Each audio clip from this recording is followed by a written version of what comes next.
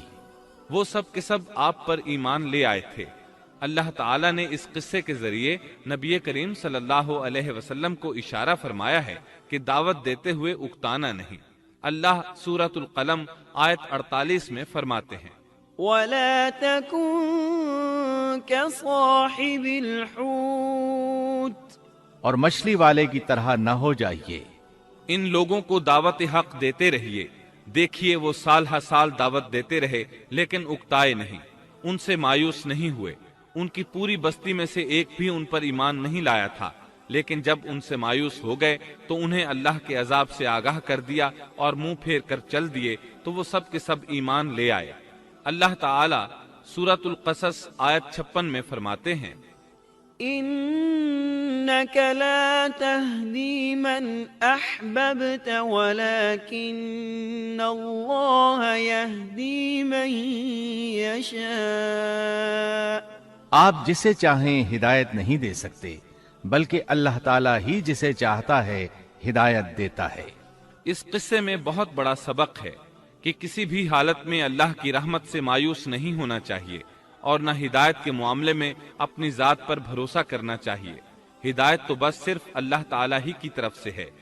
آپ کے ذمے تو پیغام حق پہنچا دینا ہے۔ اللہ سبحانہ و تعالیٰ کے ذمے ہدایت سے نوازنا ہے۔ اللہ تعالیٰ نے انہیں پاک صاف بنا دیا، انہیں چن لیا۔ اللہ خود ہی سورۃ القلم آیت 50 میں وضاحت فرماتے ہیں، فاجتباه ربه فجعله من الصالحين اسے اس کے رب نے پھر نوازا اور اسے نیک لوگوں میں کر دیا۔ امام مسلم نے ایک حدیث روایت کی ہے کہ نبی کریم صلی اللہ علیہ وسلم نے فرمایا، لا ينبغي لعبد أن يقول أنا خير من يونس بن متى تم میں سے کوئی شخص ہرگز یہ نہ کہے کہ میں یعنی محمد یونس بن متا سے بہتر ہوں، یعنی یوں نہ کہے کہ میں سیدنا یونس علیہ السلام سے افضل ہوں۔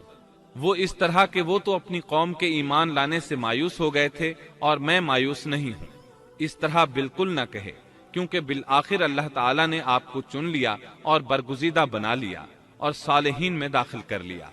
اس واقعے میں نبی کریم صلی اللہ علیہ وسلم کو جو ہدایت دی گئی ہے اس کا ذکر سورۃ القلم آیت 41 میں آتا ہے، فاصبر لحكم ربك ولا تكن كصاحب الحوت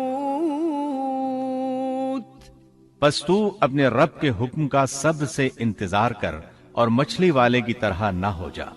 مطلب یہ کہ یونس علیہ السلام کی مانند نہ ہو جائیے جو اپنی قوم کے ایمان لانے سے مایوس ہو گئے تھے۔ یقیناً دین کی دعوت اور حق کے پرچار میں یہ بہت عظیم سبق ہے کہ داعی اللہ کو کبھی مایوس نہیں ہونا چاہیے۔ یونس علیہ السلام کا قصہ ختم ہوا۔ محمد رسول اللہ